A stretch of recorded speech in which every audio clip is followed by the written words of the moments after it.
Hello बच्चों, मैं हूं मोहम्मद साकिब और आप सभी लोगों का स्ट्रगल एकेडमी पे स्वागत है। बच्चों, हम पढ़ रहे हैं क्लास 12th की बायोलॉजी का चैप्टर नंबर 3 रिप्रोडक्टिव हेल्थ का लेक्चर नंबर 5। बच्चों, लास्ट लेक्चर में हमने पढ़ा था सर्जिकल मेथड या स्टेरिलाइजेशन मेथड, जहां पे हमने देखा था मेल के अंदर वेसिक्टोमी और फीमेल के अंदर बच्चों ट्यूबेक्टोमी देखने को मिलती थी।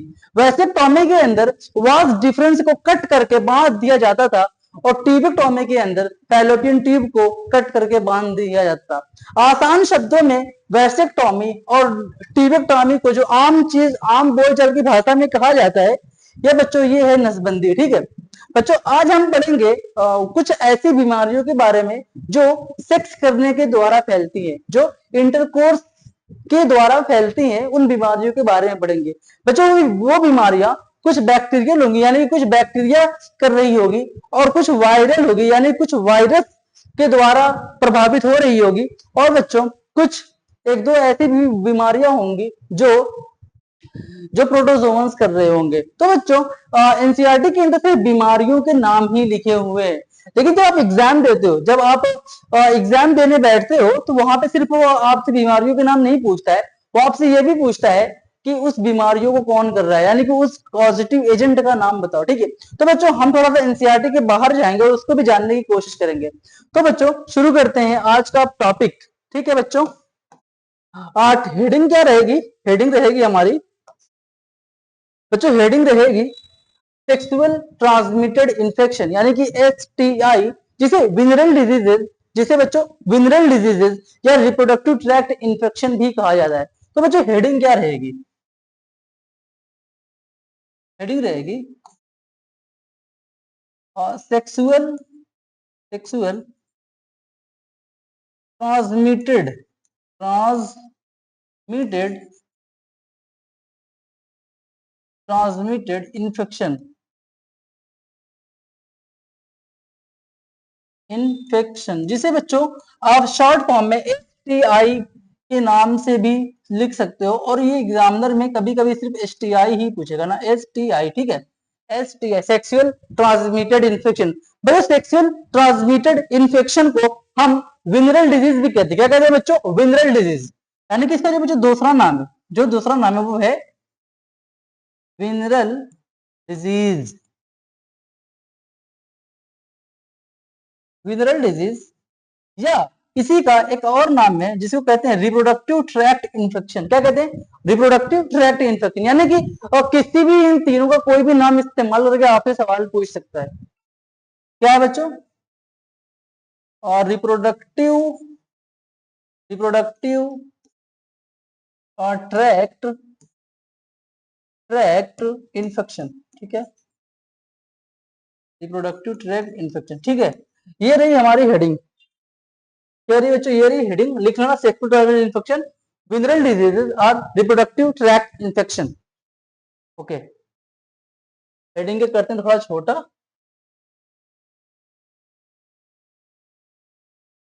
देखो, अब इसके अंदर क्या लिखोगे? और कोई पूछे सेक्सुअल ट्रांसमिटेड इन्फेक्शन क्या है, तो क्या लिखोगे? वह बीमारियां जो इंटरकोर्स के द्वारा फैलती हैं, उसी को सेक्सुअल ट्रांसमिटेड इन्फेक्शन कहते हैं। यानी कि वह बीमारियां जो जो सेक्स करने से फैलती हैं, उसी को सेक्सुअल ट्रांसमिटेड इन्फेक्शन या वेनरल डिजीज या रिप्रोडक्टिव ट्रैक्ट इन्फेक्शन कहा जाता है। तो आप अपनी कॉपी में लिख लेना, मैं यहाँ पे लिख ले रहा हूँ। ठीक है, क्या क्या लिखोगे? वह बीमारियां जो इंटरकोर्स के द्वारा फैलती हैं, उस बीमारी को क्या कहते हैं? Sexual transmitted infection. The disease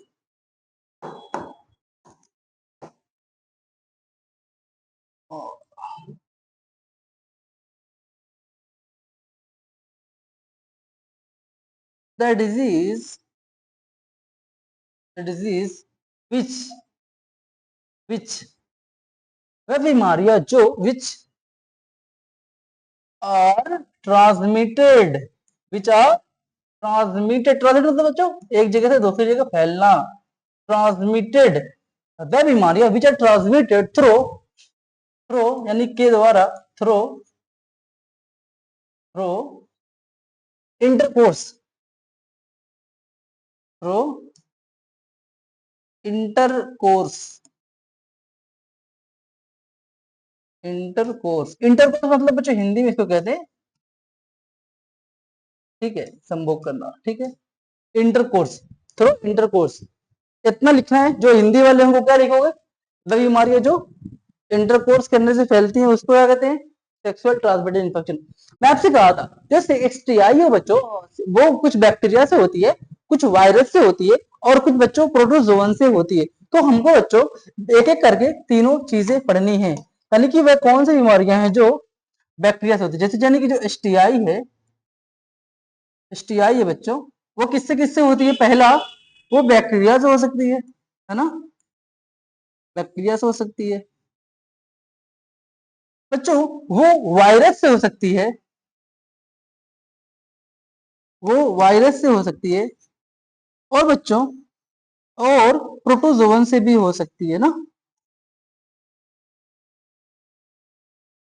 protozoan से भी हो सकती है, ठीक है। तो ये अपनी कॉपी पे बच्चों लिखो, ठीक है, इतना मैं किनारे हो जाता हूँ।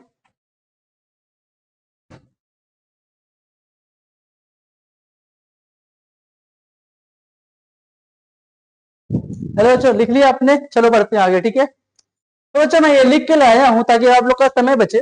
तो बैक्टीरिया में हमको तीन बीमारियां पढ़नी है, कितनी पढ़नी है, सबसे पहले याद रखो, बैक्टीरिया में हमें तीन बीमारी पढ़नी है, और उन बीमार वो कौन सी बैक्टीरिया वो बीमारी करती है उसके बारे में भी पढ़ना है, ठीक है। तो ये रही बीमारियां, एक दो तीन, और जो मैं इधर लिखा हूं ये वह बैक्टीरिया हैं जो ये इन बीमारियों को करते हैं, ठीक है, कॉज करते हैं।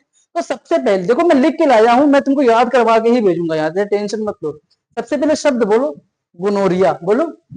मुझे पता है आप पहली बार ये सब बीमारियों का नाम सुनोगे तो कुछ अजीब अजीब सा लगेगा, लेकिन घबराओ मत, 5-6 बार बोलोगे तो याद हो जाएगा। बोलो गोनोरिया, गोनोरिया, गोनोरिया, गोनोरिया। तो जो बच्चों गोनोरिया है, सबसे पहले आपको क्या देखना है, ये एक बैक्टीरियल डिजीज है जो क्या है, सेक्सुअल ट्रांसमिटेड इन्फेक्शन है। यानी गोनोरिया वह बीमारी है जो एसटीआई यानी सेक्सुअल ट्रांसमिटेड इन्फेक्शन है, जो एक बैक्टीरिया के द्वारा होता है, और वो बैक्टीरिया का नाम है निसेरिया गोनोरिया। बोलो गोनोरिया को कौन करता है, Neisseria gonorrhoea, gonorrhoea Neisseria gonorrhoea, ठीक है। अब बढ़ते हैं आगे की तरफ, इसका नाम बच्चों है सिफेलिस। क्या नाम है, सिफेलिस। क्या नाम बच्चों, सिफेलिस। सिफेलिस एक बैक्टीरिया वाली बीमारी है जो क्या है, सेक्सुअल ट्रांसमिटेड इन्फेक्शन है।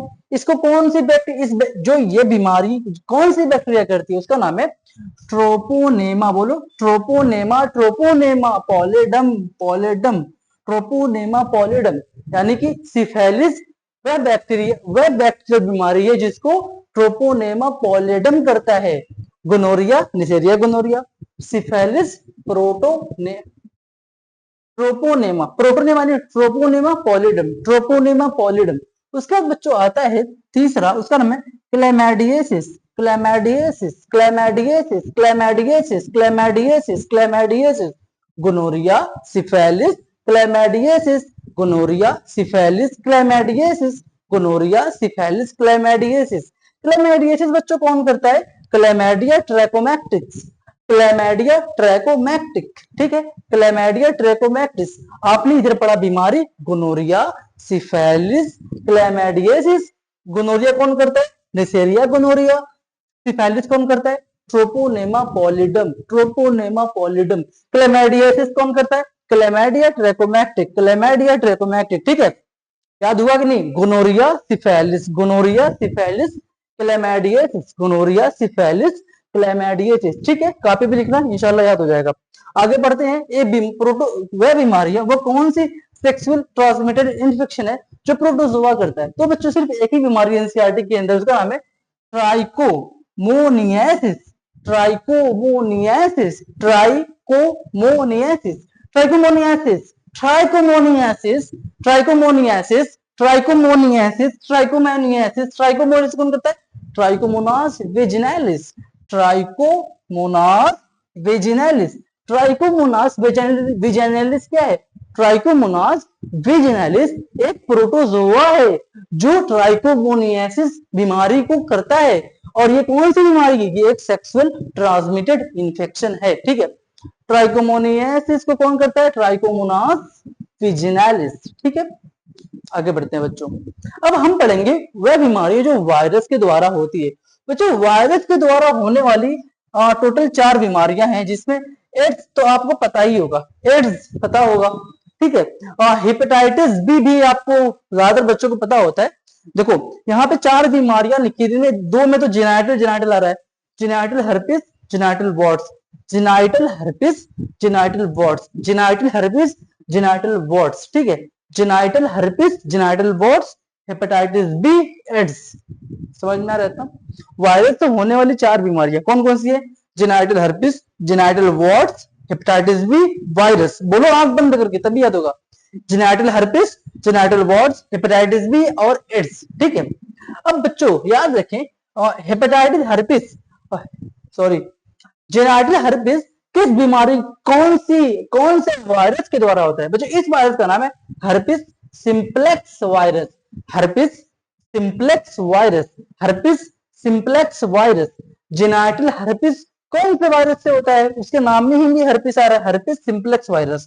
बच्चों उसके बाद देखते हैं जेनाइटल वॉर्ड्स के बारे में। बच्चों इस वायरस का नाम है human papilloma virus, human papilloma virus. Genital wards एक वायरस से होने वाली बीमारी है, उस वायरस का क्या नाम है? Human papilloma virus. बच्चों ब्लर होने लगा ना? अच्छा, अब देखते हैं अगली बीमारी हेपेटाइटिस बी। हेपेटाइटिस बी बच्चों एक वायरस के द्वारा होता है, उसका नाम है हेपेटाइटिस बी वायरस, जिसको फुल फॉर्म है एच बी वी। ठीक है, H B V full form है। ठीक है बच्चों, हेपेटाइटिस बी कौन सी वायरस होता है? हेपेटाइटिस बी, इसके नाम ही हेपेटाइटिस बी वायरस है। बच्चों अब आते हैं जो सबसे फेमस एड्स, ये किसके द्वारा होता है बच्चों? Human immunodeficiency virus. इसका फुल फॉर्म है शॉर्ट फॉर्म है एच आई वी। ठीक है, एच आई वी एक वायरस है जो एड्स करता है। ठीक है, इतना समझे?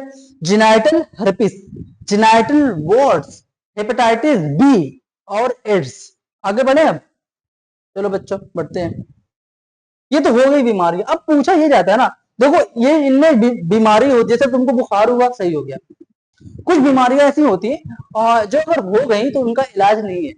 तो एनसीईआरटी ऐसे 3 बीमारियों का नाम लिखता है कि अगर वो किसी इंसान में एक बार हो गई तो उसका कोई इलाज ही नहीं है। तो यानी कि क्यूरेबल मतलब होता है बच्चों इलाज करना, क्यूर मतलब बच्चों मतलब जिसका इलाज पॉसिबल है। ठीक है, क्योर मतलब कि तंदुरुस्त। समझ आ रही बात? यानी कि नॉन क्यूरेबल यानी वह बीमारियां जो जिसका इलाज ही नहीं है, non curable disease. Non curable मतलब वह बीमारियां जिनका इलाज नहीं है। 3 ऐसी बीमारी। एड्स है, एड्स एड्स कौन से वायरस से होता है? H I V virus, human immunodeficiency virus. H I V एक वायरस का नाम है, उसका फुल फॉर्म क्या है? Human immunodeficiency virus. मैं जब ह्यूमन हेल्थ एंड डिजीज पढ़ाऊंगा तब वहां पे पूरा एक लेक्चर सिर्फ एड्स के ऊपर होगा। अब बढ़ते हैं अगले डिजीज पे जो जिसका इलाज ही नहीं है, हेपेटाइटिस बी। और तीसरा है जेनाइटल हर्पिस। क्या नाम है बच्चों? Genital herpes. ठीक है, उसका एक और सवाल पूछा जाता है, वह कौन सी बीमारी जो सबसे ज्यादा खतरनाक है? इन सब में भी सबसे ज्यादा खतरनाक है बच्चों वो एड्स। ठीक है, याद रखना सबसे खतरनाक एसटीआई सेक्सुअल ट्रांसमिटेड इन्फेक्शन कौन है? एड्स। अब बच्चों बढ़ते हैं। देखो ज्यादातर यानी किसी फीमेल को अगर किसी फीमेल को सेक्सुअल ट्रांसमिटेड इन्फेक्शन हुआ, कोई ऐसी बीमारी हुई जो इन सब बीमारियों में से, तो स्टार्टिंग में तो उसको पता ही नहीं चलता है ना। और एनसीईआरटी ऐसा लिखता है कि ज्यादातर केसेस में क्या होता है ना कि जो फीमेल है उसको पता ही नहीं चलता उसको कुछ हुआ है, कोई सिम्टम ही नहीं दिखता। जैसे तुमको बुखार होता है ना तो तुम्हारी बॉडी गर्म हो जाती है ना, यार बुखार हो गया, खांसी है तुम खांसोगे। लेकिन एनसीईआरटी क्या लिखता है, और वेरी ऑफन ज्यादातर क्या होता है, और फीमेल को अगर ये बीमारियां हो गई तो उनको कोई सिम्टम ही नहीं आता, यानी कि कोई पहचान ही नहीं है उस बीमारी की। यानी कि very often, very often, very often मतलब अक्सर कोई पहचान ही नहीं है उस बीमारी की। ए सिम्टोमैटिक, ए सिम्टम मतलब पहचान ना, सिम्टोमैटिक यानी कि उसका कोई उस बीमारी का कोई सिम्टम ही नहीं है, उस बीमारी का बच्चों कोई सिम्टम ही नहीं है, है ना, सिम्टम नहीं है। अब देखो, मान लो कुछ बीमारी हो गई तो उसके कुछ अर्ली सिम्टम है, यानी कि कुछ शुरुआती लक्षण है, जो जो अगर ये सब कुछ हो रहा है तो हल्का हल्का सा, और जो फीमेल है उसको ध्यान जाना चाहिए कि हमें किसी डॉक्टर को दिखाना चाहिए। बच्चों उनमें जो सबसे पहला इचिंग, इचिंग मतलब बच्चों होता है खुजलाहट। क्या होता है? खुजली होना। इचिंग मतलब बच्चों खुजली, खुजली तो जानते हो यार। ठीक है, ठीक है बच्चों। स्वेलिंग मतलब सूजन, सूजन हो गई। फिर मतलब दर्द, लो भाई ये भी लिख ही देते हैं। फ्लूइड डिस्चार्ज मतलब कोई हल्का हल्का सा जो लिख पनिया जैसी चीज निकलेगी ना वहां से, फ्लूइड। ठीक है। अब बच्चे बढ़ते हैं आगे, मतलब कि अगर अगर उस फीमेल ने शुरुआती में ये इन सब लक्षणों को ध्यान में रख के इलाज अपना नहीं करवाया तो लेटर बाद में जो पहचान है ना इन सब चीजों के बहुत बड़े हैं। ये हल्के हल्के खुजली होना, गरीबों वाली बीमारी, ये देखो अमीरों वाली समझ नहीं आ रही बात, जिसमें ज्यादा पैसे खर्च हो गए। पेल्विक इंफ्लामेटरी डिजीज होती है, यानी पीआईडी, यानी कि जो उसका पेल्विक रीजन है वहां पे इन्फ्लामेशन हो जाएगा ना। क्या हो जाएगा बच्चों? लेटेंट सिम्टम क्या है? PID, pelvic inflammatory disease. उसके जो पेल्विस रीजन होगा वहां पे बाद में उसको सूजन देखने को मिल सकती है। बच्चों अगर प्रेगनेंसी हो गई, अगर प्रेगनेंसी हो भी गई तो उस फीमेल में अबॉर्शन हो सकता है। मैंने लास्ट लेक्चर में आपको बताया था एमटीपी के बारे में, मेडिकल टर्मिनेशन ऑफ प्रेगनेंसी, यानी कि प्रेगनेंसी होने के बाद भी वो जो बच्चा है वो उसका अबॉर्शन होगा, हो सकता है। ये सब लेटर सिम्टम में आते हैं, यानी कि बाद वाले लक्षण में आते हैं। या बच्चों अगर पैदाइश हुई तो मरा हुआ बच्चा पैदा हो सकता है। Still birth, still birth, still birth, still birth का मतलब होता है बच्चों बर्थ ऑफ डेथ चाइल्ड। क्या होता है? बर्थ, बर्थ यानी कि death, dead, dead, dead child. समझ में आ रही बात? बर्थ ऑफ डेड चाइल्ड यानी कि मरा हुआ बच्चा पैदा होना ही स्टिल बर्थ कहलाता है। अबॉर्शन हो सकता है, यानी कि प्रेगनेंसी ही लॉस्ट हो सकती है ना, प्रेगनेंसी होने के बाद pregnancy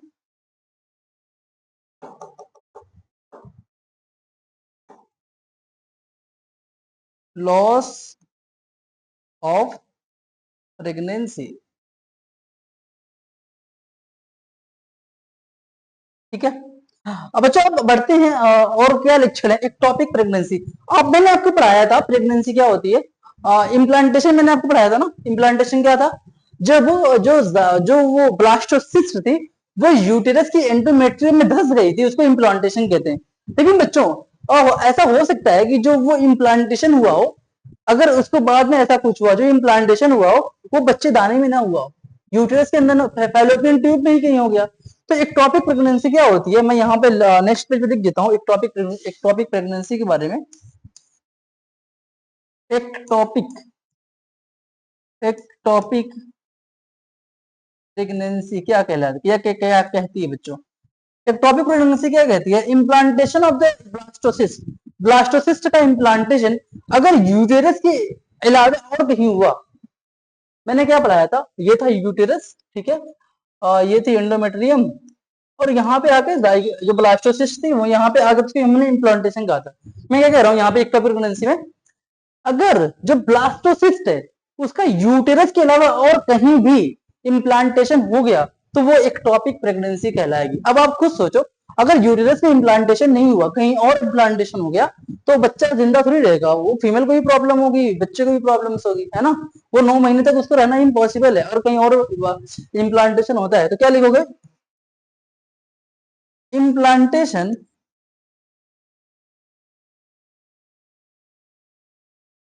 implantation of blastocyst, blastocyst, implantation of blastocyst is implantation of blastocyst का implantation other than uterus, other than uterus, other than uterus। ठीक है, समझ में आया कि नहीं बात? ठीक है। तो मैंने क्या बता रहा था कि जो फीमेल में अगर कोई एसटीआई हो गया तो उसके मेजर सिम्टम में pelvic inflammatory disease, abortion, still birth, ectopic pregnancy, मतलब सब पीछे बताया ना। इनफर्टिलिटी यानी कि वो फीमेल जो है इनफर्टाइल हो सकती है, यानी कि हो सकता है मम्मी ना बन पाए, मदर ना बन पाए। और बच्चों ऐसा भी देखा गया है कि इसके जो उसका रिप्रोडक्टिव ट्रैक्ट है फीमेल का, उसमें कैंसर होने की भी संभावना होती है। तो बच्चों ये सब मतलब एग्जाम में तो आता रहता है, जैसे हम लोग नीट का एग्जाम देते हैं ना, तो वहां पे स्टेटमेंट के फॉर्म में पूछा जाता है कौन से माइनर, कौन से अर्ली सिम्टम है, कौन से लेटर सिम्टम है। तो ये भी आपकी कॉपी में होना ही चाहिए, ठीक है। उसके बाद बच्चों बढ़ते हैं अगली टॉपिक की तरफ। जैसे एनसीईआरटी पूछता है ये सब जो बीमारियां हैं जैसे कि सेक्सुअल ट्रांसमिटेड इन्फेक्शन, ये मतलब बच्चों कब होती है ना, कब होती है, कौन सी उम्र के बच्चों में ज्यादा होती है। तो बच्चों ये अपनी कॉपी में लिख लेना, जिस उम्र में आप हो उसी उम्र में होती है। जैसे कि 15 से 24 साल के जो बच्चे होते हैं उनके अंदर ये सब बीमारियां ज्यादा देखने को मिलती है। कौन सी बीमारियां, कौन सी बीमारी बच्चों, STI, ठीक है, STI यानी कि सेक्सुअल ट्रांसमिटेड इन्फेक्शन वाली जो बीमारियां हैं वो कौन सी उम्र में देखने को मिलती हैं, 15 साल से 24 साल के जो बच्चे होते हैं उनके अंदर देखने को मिलता है, ठीक है। बच्चों अब बढ़ते हैं, एक मिनट मुझे थोड़ा सा समय दो, मैं तुमको कुछ और चीजें बताने वाला हूँ, ठीक है, एक मिनट।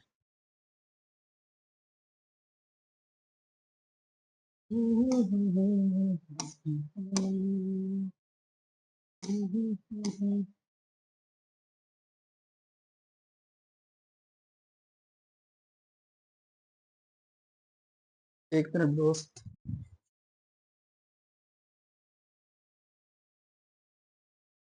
कुछ और खुल गया। एक मिनट मैं यहाँ से वीडियो पॉज करके ना अभी फिर करता हूँ, रुको। तो अच्छा अब देखते हैं थोड़ा सी और एक दो स्लाइड बची हुई है। जैसे देखो मैंने आपको अभी क्या पढ़ाया कि एड्स और हेपेटाइटिस बी जो वगैरह जो डिजीजेज हैं वो सेक्सुअल ट्रांसमिटेड इन्फेक्शन यानी कि वो सेक्स करने से फैलती है। लेकिन अगर समाज में एक इंसान है, मान लो एक अंकल है, उनका एड्स हो गया, उनको बच्चों क्या हुआ, मान लो ये इंसान चच्चा को क्या हुआ, एड्स हो गया। अब क्या सोचेंगे यार, जरूर इन्होंने कहीं मुंह मारा होगा, इन्होंने कुछ गलत काम किए होंगे तभी इनको एड्स हुआ है ना, तभी इनको हेपेटाइटिस भी हुई है। यही होता है जैसे कि अगर जब ज्ञान पूरा ना हो तो यही सब हरकतें लोग करते हैं। जैसे अगर किसी इंसान को एड्स हो गया तो जरूरी नहीं है कि उसने क्या नाम है किसी के साथ कुछ किया हो, ठीक है। तो बच्चों तो क्या क्या और तरीके हैं एड्स होने के, तो एड्स या हेपेटाइटिस भी दो बीमारियों के यहाँ पे आपको ध्यान में रख के ये स्लाइड पढ़नी होगी। पहला है बच्चों एड्स, AIDS एड्स, और दूसरा हेपेटाइटिस बी, हेपेटाइटिस बी, तो हेपेटाइटिस बी, ठीक है। तो मैं आपको क्या बता रहा हूं, अगर किसी इंसान को एड्स या हेपेटाइटिस बी हुई है तो इसका मतलब ये नहीं है कि उस इंसान ने किसी ऐसे फीमेल या किसी ऐसे मेल के साथ इंटरकोर्स या संभोग किया हो जिनको एड्स हो। यानी कि ऐसे कोई और तरीके होंगे जो एड्स और हेपेटाइटिस बी जैसे बीमारियों को ट्रांसमिशन करते हैं। तो बच्चों ऐसे क्या क्या तरीके हैं हम और देखते हैं। सबसे पहले बच्चों जो है वो हो सकता है कि एक इंसान हो, जैसे मैं बता रहा हूँ, देखो ये कोई इंसान है, ठीक है, इनको एड्स हो गया, ठीक है, इनको कोई भी एड्स बीमारी हो गई। अब ये किसी डॉक्टर के पास जाते हैं और डॉक्टर साहब इनको इंजेक्शन लगाते हैं, ठीक है, इंजेक्शन लगा दिए। अब क्या होगा, इंजेक्शन जो जो इंजेक्शन होगा, ठीक है, मान लो इंजेक्शन हो गया। अब ये इंजेक्शन अगर किसी जो कोई नॉर्मल इंसान है उसको यही इंजेक्शन लगा देंगे तब भी उसको, उस जो नॉर्मल इंसान था जिसको एड्स नहीं था उसको भी एड्स या हेपेटाइटिस भी हो सकता है। तो आपने क्या देखा, पहला तरीका बच्चों आपने क्या देखा, आपने क्या देखा, इंजेक्शन नीडल्स यानी कि जो इंजेक्शन वाली सुई होती है अगर वो किसी एड्स वाले पर्सन को लगी है, उसमें किसी सही इंसान को लग गई तब भी उस जो सही इंसान था जो नॉर्मल था उसको भी एड्स हो सकता है। और बच्चों दूसरा क्या है, सर्जिकल टूल, यानी कि किसी इंसान ने ऑपरेशन करवाया, ठीक है, तो वो उसको एड्स था और वही सर्जिकल टूल किसी ऐसे इंसान को लग गया जो सही था, जो नॉर्मल था, उनको भी, सही और नॉर्मल इंसान को भी, फिर इस अगर इसका इस्तेमाल किया हुआ लगा तो उसको भी क्या हो सकता है बच्चों, एड्स हो या हेपेटाइटिस भी हो सकता है। या जैसे क्या किसी को खून की जरूरत थी और किसी ऐसे शख्स का खून चढ़ा दिया गया जिनको पहले से ही एड्स था, तो तब भी जो नॉर्मल इंसान था उसको भी एड्स हो सकता है, यानी ब्लड ट्रांसफ्यूजन, ठीक है।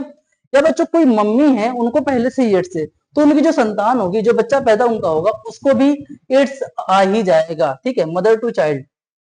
तो बच्चों आपने क्या देखा, हाँ ये सारे तरीके, इंजेक्शन से, सर्जिकल टूल से, ब्लड ट्रांसफ्यूजन से या मदर टू चाइल्ड, जैसे मान लो आप बाल बनवाने गए हो और किसी ऐसे इंसान को है जो जिनको एड्स या हेपेटाइटिस बी वाली बीमारी है, अगर उनको पहले उस ब्लेड से वही ब्लेड अगर आपको भी इस्तेमाल हो गया और खुदा न खास्ता उस ब्लेड पे उस एड्स वाले जो इंसान है जो बंदे हैं उनका ब्लड लग गया, तो जो नॉर्मल इंसान जिनको जिनको ब्लेड लगेगा उनको भी होने की संभावना है। तो कभी भी आप बाल बनवाने जाओ तो हमेशा जो नाई होता है उससे खुद बोला करो यार ब्लेड पहले चेंज करो तब हमारे बाल, क्योंकि जो नाई होते हैं ना वो 1-2 रुपये बचाने के चक्कर में आपकी जिंदगी से खिलवाड़ कर सकते हैं।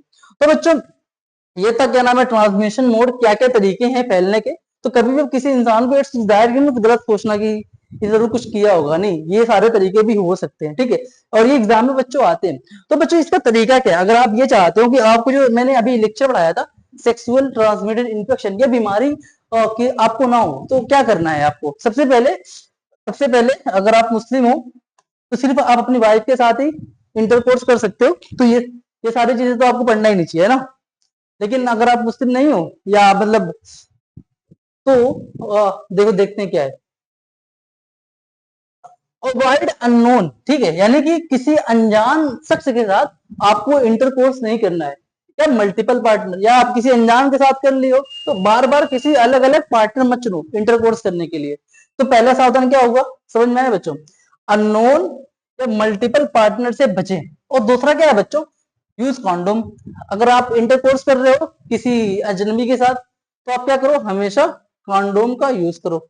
और बच्चों क्या है, consult doctor if in doubt, अगर आपको डाउट होता है यार मुझे कोई प्रॉब्लम तो नहीं है, आप डॉक्टर से मिलिए, ठीक है। तो बच्चों ये था प्रिवेंशन, ये आपकी कॉपी में लिखा होना चाहिए।